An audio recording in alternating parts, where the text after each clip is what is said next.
Hello everyone, welcome back to another episode of Let's Play Pokemon OmegaRuby. I'm your host, ThePikaWu. In the last episode, we kind of continued our way through Mount Pyre and made our way all the way up to the top where we found Team Magma. Obviously we saw them a couple episodes ago looking like they were up to no good, so we decided to kind of follow them, and here they are, of course.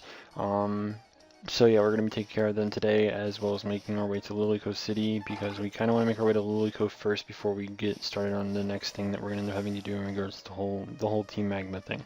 So I'm sure that everyone's already kind of noticed. New layout. Let me know what you guys think about it. Of course, I'm going to try and keep up with editing the annotations for the next and the previous episodes. If I can't, like if I find myself kind of struggling to do that, I'll probably remove them. I still can, of course. It's not like it's a big deal. I do have the PSD for the layout. It's not that big a deal. Honestly, I do like it a little bit more than what I had before. The team zone could be a little bit better, I guess, but still, I kind of like it. If people have some ideas for what I might be able to change for a future layout, that'd be kind of cool to have as well. But I do like how this one turned out. So, I mean, I'm not sure if the bottom screen area is bigger or smaller than it was before, but I tried to make everything seem a bit, you know, even-ish, I guess. I don't know. But, yeah, so this is basically the last trainer before we have to face an admin, and then we kind of get a little bit more about the story itself, like what happens next in the story, and then, technically we're supposed to go back to Slateport in order to kind of stop them from doing something, because you're about to see that they're about to do something else, and, yeah, that's what we're supposed to do, but we don't do that because we want to have the ability to fly back to Slateport City, not Slateport, but Lilycove, so that way we can kind of progress through what we need to progress through. So, that's why we're going to be going off to, you know, Slateport, or not Slateport, but Lilycove. I keep getting those two mixed up because they both have docking areas for the ship that they make, which, I can't remember what they actually named it, or the SS title, I believe, is what the name is. Off the top of my head anyway, that's what I think it is. But as you're going to see, we get forced off the bike. That's because we're going to get shoved into a cutscene with Maxie here. And he's up here with these two elderly people and these two colorful, pretty little orbs here. They are the red orb and the blue orb, of course.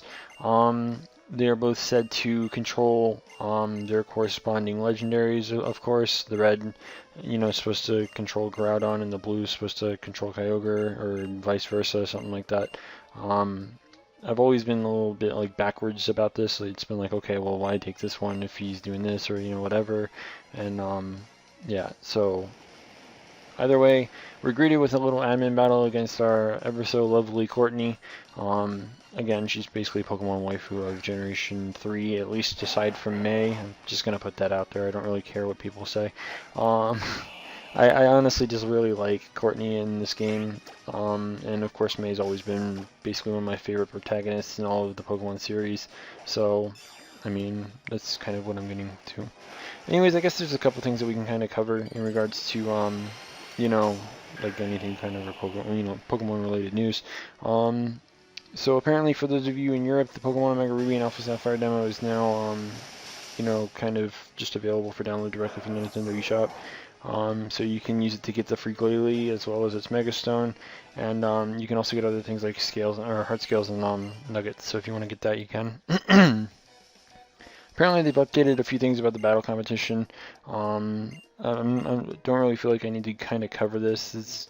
I don't really cover like a lot of the battle competition stuff here, but if you're interested in it, go check it out over in Serebii.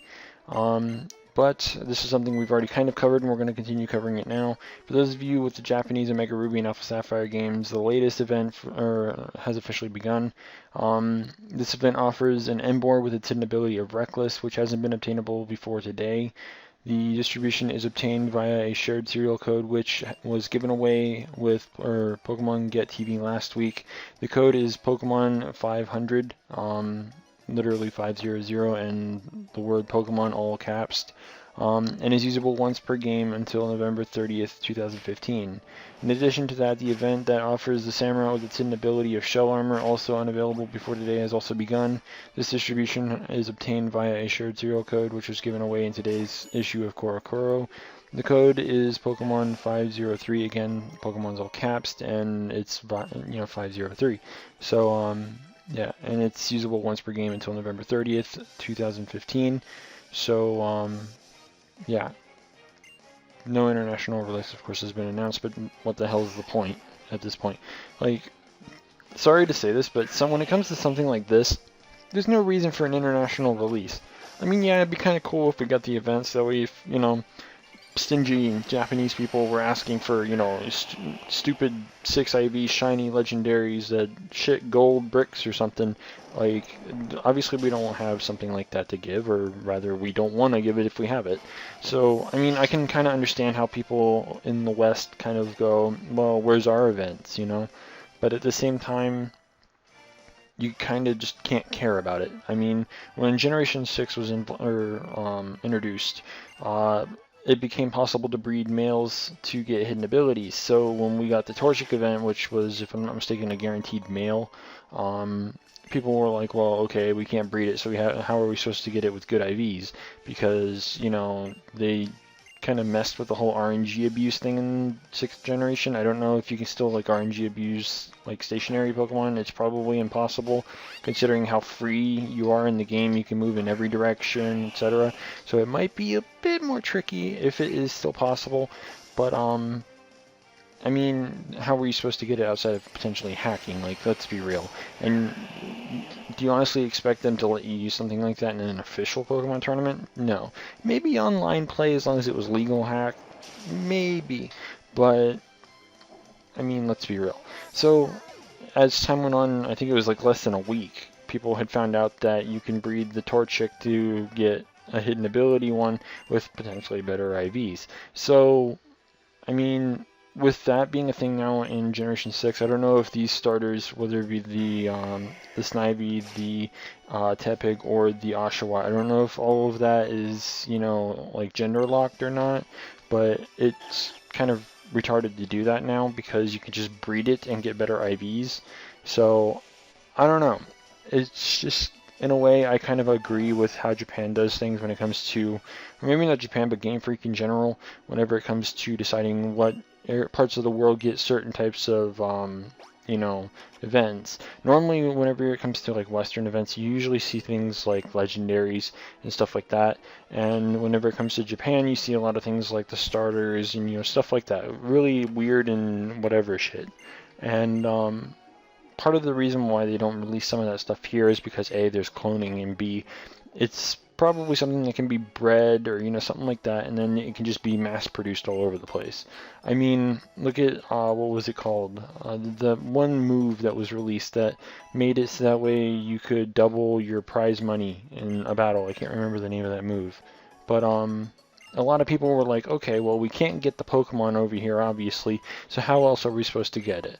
Well, I'm sure that one Japanese friend decided to lend their Pokemon to someone so that way they could use Smeargle to use Sketch, and then, oh look, everyone has the move, even the West. So, I mean, like, that's the only thing that was relevant in regards to that event. I don't remember what Pokemon for the life of me that was, or what the move is, but yeah, that was the thing. So, I mean, let's be real. Like, there are things that Japan just doesn't need to, like, somehow import over here.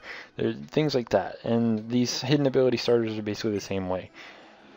Something else I'm going to mention, I will be doing the Snivy giveaway thing this weekend. Be sure to follow me over on Twitter or on Facebook. I will be making the announcements there. I'll have an image. It'll have a Treecko on, or not a Treecko, but, what's it called, a Snivy on it, to kind of be like, hey guys, Snivy, So, if you guys want to get a contrary Snivy for a contrary, superior, I would recommend following me on both of those. The way I'm going to plan on doing it, I'm going to tell you guys how I'm going to do this now. I'm planning on doing a batch of 30 on the GTS, for probably about an hour.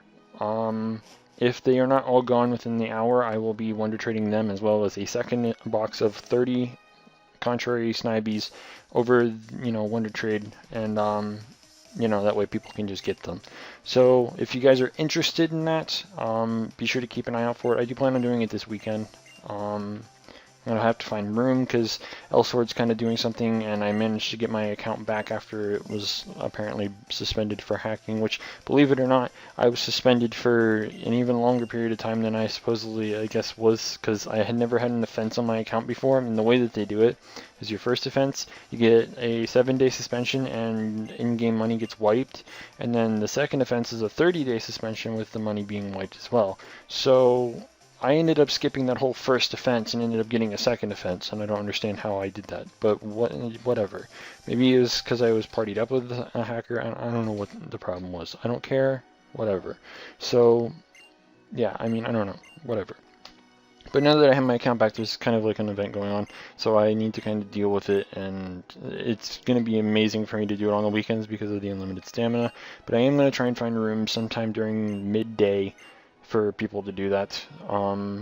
If you guys actually have a specific time that you would prefer me to do this, you're welcome to leave a comment and say, yeah, I'm going to be more active around this time, you know, stuff like that. So, yeah, I mean, that's kind of a thing. I'll end up deleting the image off of my Facebook and my Twitter whenever the whole thing is done, meaning even the Wonder Trade stuff. That way people know to kind of start Wonder Trading and kind of being like, okay, you know, I want to try and get one, so why not, you know. But yeah, I mean, that's just something I plan on doing, and I will work on doing the Tepig, and if people actually request it, enough people have to request this. If enough people request the Oshawott too, I will do them, but we're talking about Oshawott with shell armor, like, really? Shell armor? So, I mean, competitively, that's crap. Torrent is infinitely better on Samurott.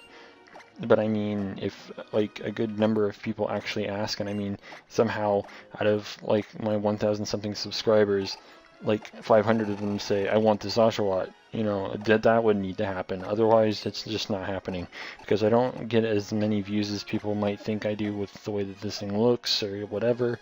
Don't let that shiny Froakie video put anyone off, because I'm sure that some people might have seen that and might have come to one of my other videos and somehow ended up here. I don't know. But, yeah, I mean, like, I would just need a lot of people backing the Oshawott to actually do it. I'm sure that there will be a few people that actually want the Reckless Emboar because, I mean, let's be real, Reckless Emboar is real. It is a fantastic Pokemon, and I definitely want to try it out competitively myself. I don't know how good this Pokemon actually will be because of its speed and the fact that there's a lot of Pokemon that can actually just completely destroy it, but it is a really cool and very interesting Pokemon. I've always liked Emboar, I've always liked Oshawott, even though, you know, it's like, it's not as good as it could be. I mean, it kind of let me down a little bit, but its overall design is pretty cool. And then, of course, Contrary Superior is absolutely broken, so I mean, really. But, I don't know. So, as you can kind of see, we're sitting here talking to Brendan, who is challenging us to a battle. So, hooray. And as you saw, we did put Altaria in the lead with its newly acquired Megastone. Our designated Megas on this team are definitely going to be either Altaria or Metagross. I don't really like the idea of using Mega Swampert. Part of the reason is just because I think it loses speed. And it's supposed to make up for that by getting the ability Swift Swim, which just makes no sense to me, especially considering this is in Generation 5 where weather is permanent. I mean, unless you're using Primal Kyogre with, you know, like, seriously, in which case there's no, why are you even bothering? Like, you have Primal Kyogre at that point. Like, really? I don't know. And I'm not talking about singles, I was actually mentioning doubles there. And not many people actually play doubles outside of Official, and Official says no Kyogre whatsoever. So, I'm just saying. Honestly, I really hate the weather nerf. In a way, yes, it was good, because rain was just overpowered. Outside of that, you had to deal with sandstorm teams, and of course, like, Chlorophyll Venusaur was actually a pain in the ass back when that was, you know, a big ordeal. So I mean, I don't know, there was a lot that we had to deal with whenever it came to permanent weather. I feel like it shouldn't have been shrunk to 5 turns. I think it should have been to 10 turns, because that way you could actually get some use out of it. Well, at the same time, you actually had a chance to stall it out and then change the weather back to normal, or you could just switch in yours, and it'd still be kind of like a weather war. But at the same time, you'd be able to switch in and out of Pokemon and actually make use of their abilities rather than forcing them to run things like Sunny Day and Hail and all this other crap just to try and benefit off of their own abilities. The only Pokemon that are capable of doing that really are tanky Pokemon, not things that are like magic cards that somehow has like Rain Dance and Swift Swim and like really, I don't know, I'm ranting about shit that people probably don't give a crap about. Anyone's probably noticed that we're probably over 15 minutes, and that's because, you know, we are, and that's because, thank you, Brendan, because why not? But, and of course, learning Paris song also helps. I'm planning on replacing Fly once we get to it. I don't disapprove of this. I'm very happy about this. Earthquake is a very, very amazing stab move for Swampert, and the fact that we're not Megaing it anymore. We don't have to worry about any kind of speed drop, so I mean, it's kind of cool. I don't know. It's motherfucking Swampert. Pardon my French, but yeah. Anyways, obviously we're already out of time. Thanks to Brendan, we kind of went a little over that.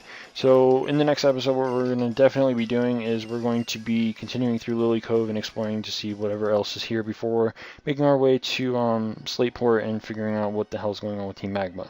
So yeah, be sure to stay tuned for that. If you haven't already, don't forget to rate, comment, subscribe, and until next time, this is the PokeGamer signing out.